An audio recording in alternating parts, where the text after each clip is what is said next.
Good evening, everyone. I'm Neenu Rathin, founder and CEO of The Social Town, and I welcome each and every one of you for the fifth edition of the Social Town Talk Series, International Conference on ESG and NetZero. Here we have our key speaker, Eric, and moderator for the day, Umang Pathak, and we are going to give you a lot of insights and knowledge in the next 20 to 30 minutes. So hope you are with us. And we are going to start with a brief introduction about our speaker and the moderator for the day. So give me a few minutes. So Mr. Eric is a well-known global leader on environment and development, as well as an experienced peace negotiator. He served as a Norwegian Minister of Environment and International Development from 2005 to 2012. During that period, he initiated the Global Program for Conservation of Rainforests and brought the Biodiversity Act and legislation to protect Oslo city forests. He led the peace efforts in Sri Lanka from 1999 to 2009 as the main negotiator for the peace process and played a vital role in peace efforts in Nepal, Myanmar, and Sudan. Eric was executive chair of the OECD Development Assistance Committee from 2012 to 2016 and executive director of UN Environment from 2016 to 2018. Currently, he is senior advisor to World Resources Institute and president of the Belt and Road Green Development Institute in Beijing. Eric is also the chief mentor of Global Alliance for Sustainable Planet and chairman of the board of Afrostar Foundation in Mumbai. He served as chairman of the Development Roundtable in Green Hydrogen Organization as a board member of International Hydropower Association. He's also a co-chair of Trillion, a green blockchain company in Hong Kong. If I need to read all the designations and roles he has served, it will take a long time. So here he is. And I can tell you that he's a great human being and with a lot of love for planet and its fellow being. Welcome, sir, to the fifth edition of the Social Town Talk series. And Umang, let me give you a brief introduction about you before you start. So Umang Pathak has varied academic and professional experience in law, social work, and human rights and sustainability management. She founded ESG Advisory Services, a future client-centric technology and data-driven firm with collaborations to deliver impact at scale. Her key areas of expertise include sustainability management and strategy, sustainability communication, including stakeholder engagement, sustainability reporting, business advisory services, collaboration, ESG crisis mitigation and management, board advisory services, and dispute and regulatory services. Sorry, it's actually a long list, and you can guess that she's a very resourceful and knowledgeable person, and she is serving as a member of Federation of Indian Chamber of Commerce Industry for Ladies organization, and also founding members of Law Advisory Cell. She is also the National President, Legal Awareness Council, and member of Women's Indian Chamber of Commerce and Industry, and focuses on collaborating and engaging with the corporations, government, and other stakeholders to ensure representation of women in leadership and governance and ensuring access to justice by removing institutional bias and strengthening the rule of law. I think that is enough for to understand the background of women.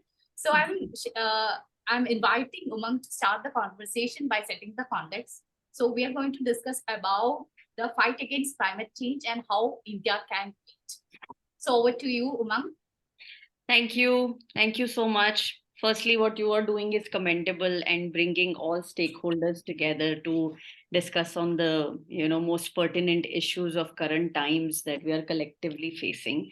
So I'm very happy to be here, and I'm most happy to be talking to Eric. When you offered me that opportunity, it was completely irresistible. So real honor, Eric. I would love to ask you all these questions, and we hope to gain from your knowledge and experience, and what all you have been, how you have been able to reconcile such interests in your professional career. So again, referring to your broad and wide spectrum of things you have done and all the hats that you have worn, I'm sure there have been a lot of spaces where you had to reconcile and still continue to reconcile opposing interests. So in that context, my first question to you is, what is your view on balancing development and climate change? Whenever we have a conversation around climate change, first subject that comes is development, and do you think it can work together, and does it impact the growth, and how does green growth happens? Over to you. Yeah, this is a great question. It's even indeed the most important of all questions in this area. But there is very good news, because the choice between environment and development, yes, it was there in the past. If you ask our grandparents or even parents, if they wanted to develop, they had to be with a lot of destruction of nature. Coal was the cheap and only energy basic everywhere. So if you wanted to industrialize, yes, you need to do it by coal. And if you wanted to really move fast forward, there will be destruction of land, destruction of forest, so many negative impacts on the environment. But that was the past. We are now in the 21st century, and for the first time in human history, we have the win-win opportunity, policies which are very good for environment and very good for the ecology. Very good for environment and ecology, and very good for economy and jobs at the same time. Prime example is, of course, renewable energy.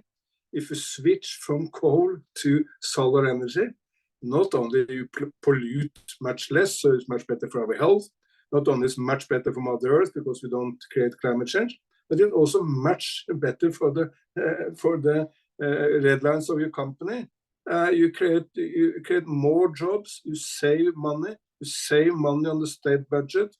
If India, for example, move into solar and wind energy, well, the jobs will be created in India, not in Saudi Arabia or Russia or wherever we import the oil.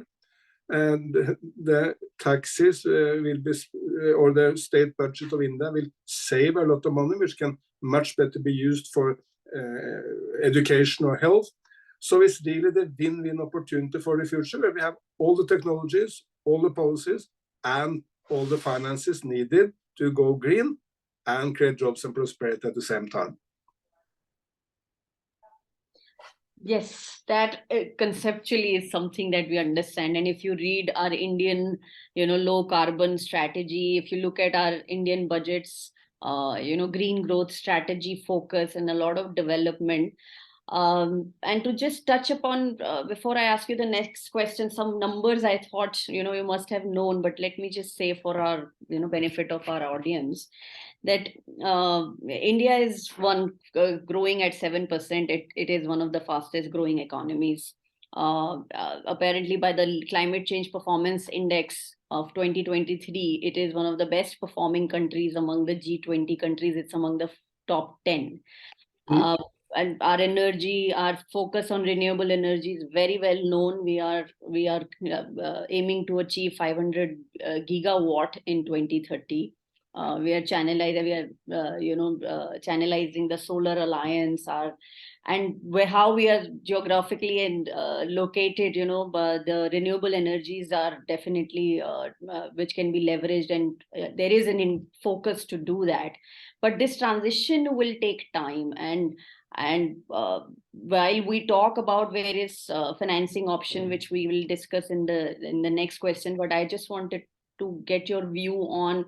You have looked at what Indian government is focusing. So what's your view on our let's say, pace and vision, both the things? I'm very impressed with what Prime Minister Modi and the central government is actually doing at the moment. But let me add, I'm also impressed by what some of the states are doing, and even states which are led, say Tamil Nadu, led by Chief Minister Stalin, who is not from the BJP, but from the opposition. So it's not just the BJP. But what's happening at the center is amazing. And it's basically applying the lessons from, say, South Korea, when South Korea developed from one of the poorest places in the world until now being one of the richest nations in the world. South Korea just passed Japan when it comes to GDP per capita. What an amazing achievement of South Korea, which was once a colony under Japan.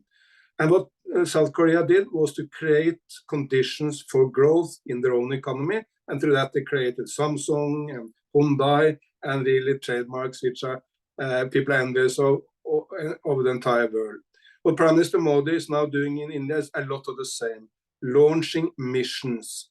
Mission for green hydrogen, mission for electric batteries, missions for hydropower in the rivers, missions for electric mobility in cars and buses, using the power of the state to get favorable treatment for companies who want to go green.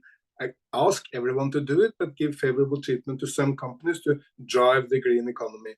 And you are seeing now all these technologies are taking off all over India at amazing speed. And this will mean that India can bring everyone out of poverty and make sure that every Indian at the end is a part of the middle class, but at the same time doing it by green technologies. Wonderful. When I hear this, it's really fills me with pride. You should be proud. That's so important for the world, and it's an amazing moment in Indian history. I mean, 75 years anniversary was there. There's so much to celebrate, and Indians can be proud of what they're doing at this point. Yes, and you must be experiencing yourself when you come to India. That you can feel the excitement in the air. We have these, millennials and Gen Zs focusing on creating some solution which can, solve some problem besides our Indian, larger macroeconomic planning and everything.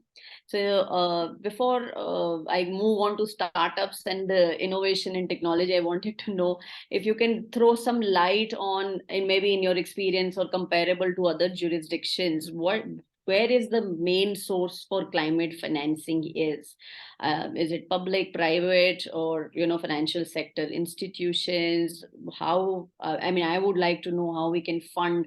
Ultimately, the solution lies with the financing. So, what's your view about that? First of all, in the long run, of course, you finance development by capturing markets. There are some developing countries who basically are sitting, waiting for, Europe and the United States to provide them some development aid. They will fail. Unfortunately, there's no way they will get the money they desire. Those developing nations, particularly India and China, who create the domestic conditions for green growth and try to capture market, they will succeed. As an example, there's a company in India, which I think all of you know, Ola. They have a fantastic factory in Tamil Nadu, 2,000 young Indian women creating electrical scooters. But they have an amazing slogan which says, Tesla for the West, Ola for the rest. Meaning that Ola can create scooters, three-wheelers, four-wheelers, cheaper, more efficient, and capturing the market, which is today dominated mainly by the United States, Japan, and Europe, and in the short run will also be dominated by China, but where India can capture markets and create jobs. And when you create jobs and value for the future, normally financing is not so challenging. But indeed, there is a need for finance, and of course, the big banks, financial institutions in India need to help. Government may have to take some of the risk by making risk guarantees, and India should for sure be open to investments from the rest of the world. But it will be investment, there will be carbon credits, but India is not a destination for development aid, so no one will come and hand out anything for free. No, absolutely. There are no free lunches. That is really, people there are bigger problems in the world where, the capital should flow. But yes, India has over years with our FDI and our other, institutions now with sustainable investing, impact investing. And, again, we are in our growth state journey. So we are looking at creating shared value instead of, looking for arms in that sense. But in this context, I just wanted to understand under the Paris Agreement, the commitments of developed nations, whether India is space for that or not. But what do you think of that? This capital that is committed to be raised and shared for, even climate adaptation and mitigation issues that the world is facing. If you could just throw some light on that. Yes, indeed, there's been a huge discussion in the climate talks on the financing mechanisms. But I know that these financing mechanisms will be slow, tend to be bureaucratic, and unfortunately, they tend to deliver limited amounts of money. So that's why I believe so much more in what I call the Indian or the Chinese approach, which is how do you create the domestic conditions for green growth and start capturing markets. That's much more likely to succeed than to look into this money. But there is one source of international finance which may be quite interesting for India, and that is carbon credits. That's not public money, that's money coming from companies. But for example, if say Microsoft or Amazon, big American companies, they promise to go carbon neutral. They want to go carbon neutral. They cannot do it just by putting solar into all their value chains. There will be a rest, and that's the rest you will have to purchase carbon credits. Example of that will be in India, restoration of the mangroves along the coast, tree planting, improvement of the national parks, protection of forest, maybe improvement of the patterns of the rice paddies going in a green direction. For all this, there may be opportunities to receive international funding through carbon credits. And carbon credits will be much less bureaucratic and in the long run, much bigger money than the development aid. So I think when it comes to the international, India should focus on the, international investments from Europe, America, China, and others, and from carbon credits, because that's where the big money lies, and also where the opportunity for technology exchange lies. And of course, India would want to tap into the best technology from companies from other parts of the world.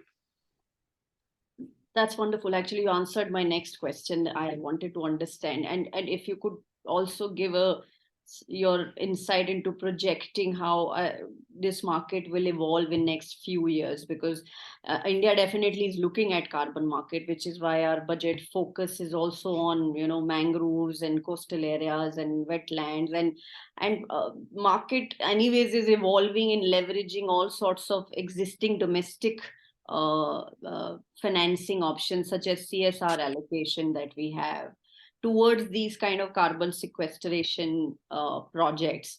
But still, I feel globally it is also fractured, whether it's compliance market or voluntary market, and you know whether market itself is evolved or not. I think London Stock Exchange's capital market vertical has come only last year.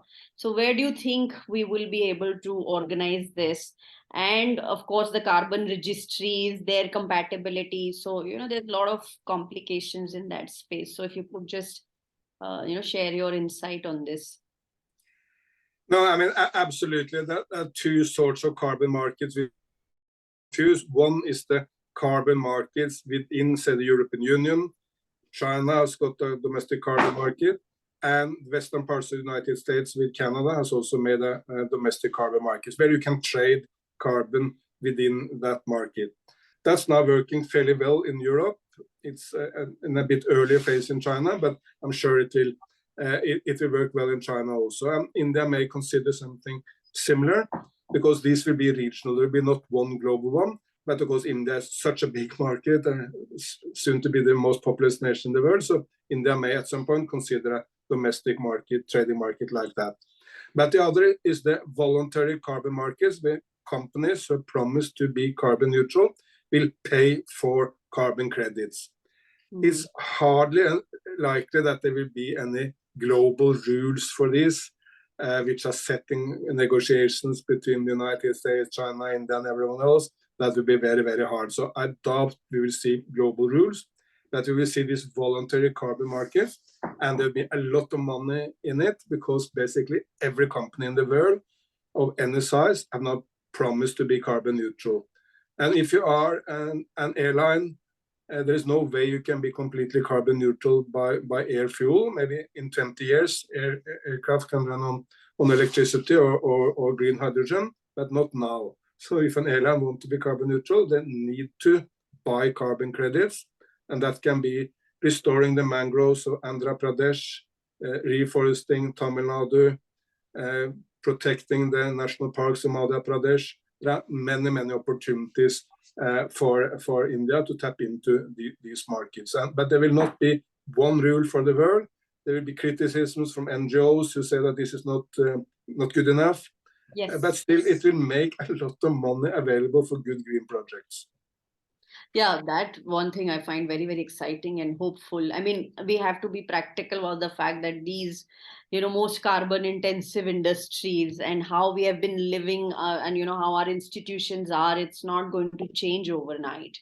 And the hope is in this to raise finances to actually turn the other parts of the world green, which have yet not, been urban jungles, or Indian population majority still lives in rural areas. So there's hope there. I mean, there is hope for innovation and everything just to change sustainable living there. So yes, I mean, I completely agree with you. So in that context, when we move on to the other stakeholders, for example, first and foremost, I think the fourth pillar for our development strategy is innovation and technology. How do you have seen that playing a role globally, and what's your view of it playing a significant role in our I mean, a lot of it is already happening in carbon capture technologies and tech solutions, climate, clean tech, ed tech, legal tech. I mean, it's impacting various parts of our sustainable vision. What do you think is is a journey that sort of follows from here? No, I mean, the technology is the main component of the change we need. We also need to change lifestyles, but the most important is technology. I mean, if you, in your house, if you turn on the light in the morning, I doubt that you spend a lot of time thinking of how is this energy made. And if the government of India, or for that matter, the state of Delhi, or where we are living, if they can replace coal with solar on your net, it will work exactly the same way in your house. Simply will be a clean versus a bad or a brown source of energy. Same with your car. I mean, the electric car is even better than the gasoline car. So you don't reduce anything if you move to the electric car. You get a better car. I'm living in Norway, which is a cold place, as most people know. And if you have an electric car, you just take up your app in your house, you turn on the engine, and when you come down to the car, it's completely warm. While in the past, of course, you spent 10, 15 minutes freezing in the car until you had warmed the car. And the electric car is working better, and now you have electric cars with a range of 500-600 kilometers. Which is because if you then take a coffee stop after 500 kilometers, or and you can recharge it. So technology is improving by the day. The most important technology in the next decades is probably artificial intelligence. And for sure, there are some problems with artificial intelligence that need to be regulated, but it's also an enormous opportunity for environment improvement. Just a couple of examples. So you can integrate solar and wind and hydro at the net in a completely new way, saving a lot of energy. And saved energy is, of course, the best energy, because when the sun is not shining, the wind is not blowing, you turn on the hydro, and this is done constantly by artificial intelligence and make the grid enormously more efficient. Another example, the biggest cause of death among people between 15 and 30 in India is traffic accidents, road accidents. No disease is anything close to killing as many young people in India as road accidents. Well, with artificial intelligence, the cars will drive automatically in the beginning. Maybe the car will drive with you as a supervisor. You can intervene, and then it may be driving in a separate car lane. But soon you will be able to drive a car automatically in the traffic, or Mumbai or Delhi or Chennai or Kochi or wherever. And that car will never speed over the car limit, speed limit. It will never drink. It will never fall asleep. All the reasons accident will basically be removed, or at least most of them. Again, there will be problems. You will for sure have some accidents also initially with these automatic cars. But over the time, they will save tens of thousands of lives, which are today unfortunately killed in India, young people, because of road accidents. True. That does sound music to my ear. I hope we get there soon. Lives are precious, and I mean, the bigger even natural disasters and other adaptation mitigation we can do with technology. We've come a long way, and there's still a long way ahead. Okay, so next I will come to so when we talk about climate change, obviously these solutions also are coming from private sector. So my question is more in corporate sustainability perspective. I mean, India has a bigger vision. It has its own, commitments on going net zero that boils down to individually on the corporations and their old business models and that transition. So what do you think how we can change that? I mean, there's a lot of movement has started happening, but what do you think would be more important factors which will, cause sustainable businesses to come about? By far, the most important is the attitude of the business leaders to understand these win-win opportunities. That yes, you can keep your shareholders happy, you can create profits, keep your staff happy, creating jobs, but you do it without destroying Mother Earth. Let me give you one example from another country. Last year, Indonesia had 0 deforestation. That's a fantastic achievement because Indonesia is the second biggest rainforest nation in the world. And just 10 years ago, deforestation in Indonesia was absolutely horrendous. They cut down trees from the beautiful forest by the day. How did this happen? Yes, indeed, the government of Indonesia has put in place good policies. I mean, Jokowi, the president, has made that, and the parliament has supported, so they have got the right laws in place. That is also to a large extent due to the efforts of the Indonesian companies. Because these companies realized we cannot continue our old ways. They were a part of the big problem in the past. They destroyed the forest, but they understood that our staff don't want that, our customers don't want that. It will be hard to sell our product if we continue this way, so we will change. One good example is RGE. That is the biggest or second biggest paper and pulp company in the world, and one of the biggest palm oil companies in the world. So in the past, they were an important part of the problem in Indonesia. Now, they have 0 deforestation in the value chains. They're not cutting any trees because they use the land which is already destroyed from nature to fill the paper mills or to produce the palm oil.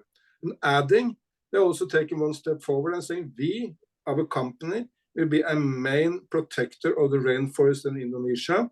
They are protecting a huge rainforest in the island of Sumatra, and that rainforest is better protected than any rainforest which comes under the government of Indonesia, simply because RGE has all the fire brigades, all the helicopters, all the equipment, and all the power and strength to make sure that no one is destroying the rainforest they protect. So that's just one example how a company transforms itself from being part of the problem to being part of the future. But of course, I can mention a number of Indian companies which are in the part of this exactly process. I mean, look to Adani. He was a huge coal producer in the past, but Adani is now a major part of the green solution for the future of India. He just invested a big amount of money in Sri Lanka in wind farms there. Yes, I just read that in the news.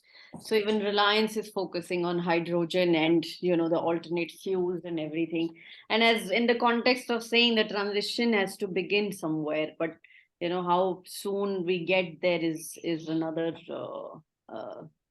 where we have to meet our global targets as well. So keeping that hope on. Moving on to, I think, towards just to touch upon these things where, you mentioned that made a reference to greenwashing and activists opposing. So where do you think these stakeholders contribute in the sense of, I mean, they have their own right space of questioning policies and business actions and a whole lot of other communications and narratives that are created, and not everybody is well-meaning. So just to get your view on these stakeholders, their expectations, demands, and how to reconcile those. I mean, very clearly there will be a number of efforts for so-called greenwashing, which will be, say, an oil and gas company claiming that we are very, very green because of this or that. You will see a lot of this. But I'm not so worried with this as many others, because there are limits to how long you can fool people. You cannot fool the shareholders, your own staff, your customers over some time. I mean, yes, over a short period you may be able to fool people, but over time, Civil society will point to your mistakes. Media will come out and showcase that you're trying to fool people. And even your own staff and your own shareholders will be unhappy because they understand the hypocrisy. So over time, companies will not be able to fool people in that way. So I'm not so worried, but absolutely, you need the civil society groups and media and others to keep business responsible. Correct. And in that context, only the other institutions like, political alterations, we see many jurisdictions coming up with their green justice parties or green party. In your country are part of one in driving that change. Where do you think these political institutions and even other mechanisms, like judicial activism, shareholder activism, class action, are these really the tools for change? And at what point does a society or a nation in its path of growth, get automatically, organically develops these, or it's something that sort of is an influence that comes from nearby or close to? I mean, we're one world, so at what point do you think these have a role to play? At the end, the most important of all is the political leadership, because if the presidents and the prime ministers are not driving change, green change, it will not happen.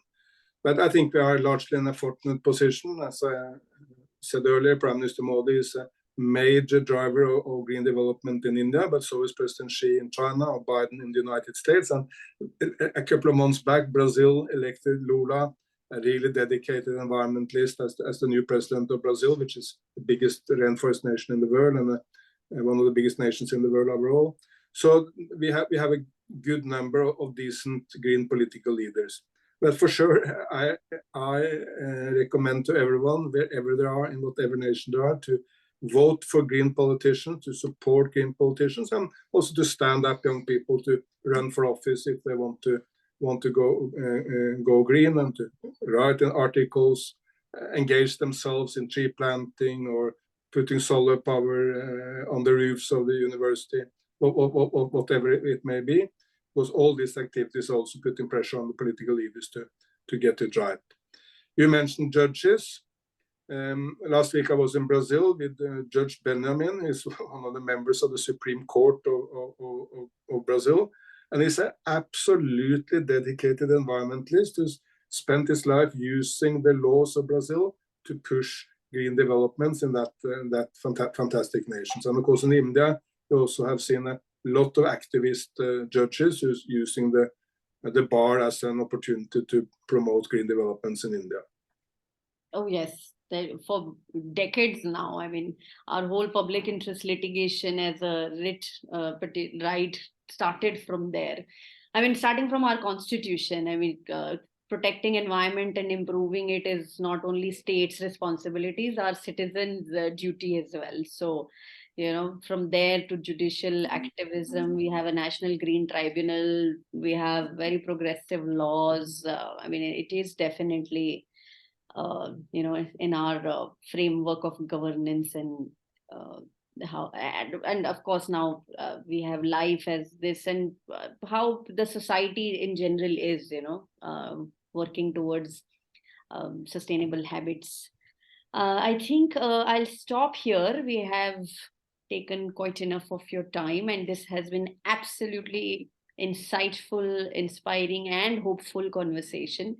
Thank you for sharing your views and your knowledge and case studies from other places. So I have thoroughly enjoyed speaking to you, and hopefully more conversations to come. I will hand it over back to Ninu to just take over from here. Thank you so much, Eric and Umang. I was, listening to your conversation. It was, as Umang rightly mentioned, it was really insightful. And thank you for, picking the right questions. And so thank you for your time. So I have one question for you. I mean, so there will be a lot of students, especially social work students, be watching these conversations. So I believe in youth, and India has the largest youth population in the world. So I'm promoting volunteering and social entrepreneurship, and primarily volunteering because I want them to, in the younger age itself, I want them to engage in civic activities. At least they will not be a part of the problem then, even if they are not, problem solvers. At least they will understand the problems and they will not create more trouble or problems. So what would be your advice to the young generation, not just to the Indian youth or to global youth? A lot of things are happening. So what would be your advice to that, the young and vibrant future of India and the global? Yeah. Over to you, sir. I think no one has said this better than Gandhiji when he said that you need to be the change you want to see in this world. And I think I will encourage every young person to really try to be that change he or she wants to see. How can that happen? It's not just one way. I mean, many ways. You can vote for the politicians who are green. When you go to the shop, you can ask the shopkeeper for the green product. I mean, if you're buying a scooter or for that matter, some food, you ask for the greenest products. You ask if you're in a school, you ask the school leadership to put the solar panels on the roofs. If you are in a village or you have a garden, you start planting trees and encourage others to do that. Chief Minister of Madhya Pradesh, by the way, Mr. Chavan, is planting one tree every day. That creates a small little forest just by him, but of course it's much more important to encourage other people in Madhya Pradesh to do the same. So, and of course, look for the skills. Maybe you can study some topic or get some skills which are needed for the green revolutions, because we need skilled people. I mean, solar farms or green hydrogen is not developing itself, it's developed by people with skills. So look into what skills in your school which would be beneficial for the green shift. All this together, you will be the change you want to see in the world. Thank you so much, sir. So we have a small token of appreciation for your time. So we would like to invite you to a big stage, and we would like to give some kind of moment for you. But I'm assuming this as a big stage, and I'm inviting Umang to present a virtual moment to Mr. Eric. So I'm going to present that now.